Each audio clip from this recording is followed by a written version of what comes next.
అండి అందరికీ. అందరూ ఎలా ఉన్నారు? ఇవాళ పితృ అమావాస్య కదండీ! ఈ రోజున మనం పెద్దవాళ్ళ పేర్లు చెప్పి, మన స్వయం పాకాన్ని పంతులు గారికి ఇవ్వటం వల్ల వారికి భోజనం పెట్టినంత పుణ్యప్రాప్తి కలుగుతుంది అని అంటారు.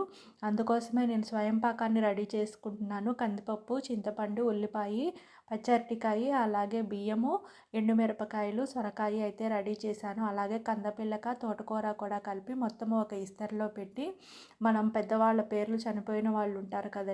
మన పెద్దవాళ్ళ పేర్లు చెప్పుకొని వారికి దానంగా ఇస్తే వారికి మనం భోజనం పెట్టినంత పుణ్యం అంటండి.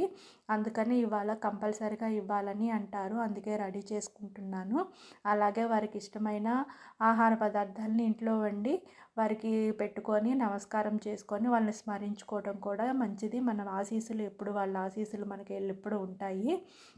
ఇంతేనండి. కొత్తగా చూస్తున్న వాళ్ళు సబ్స్క్రైబ్ చేసుకోండి, లైక్ చేయండి, షేర్ చేయండి.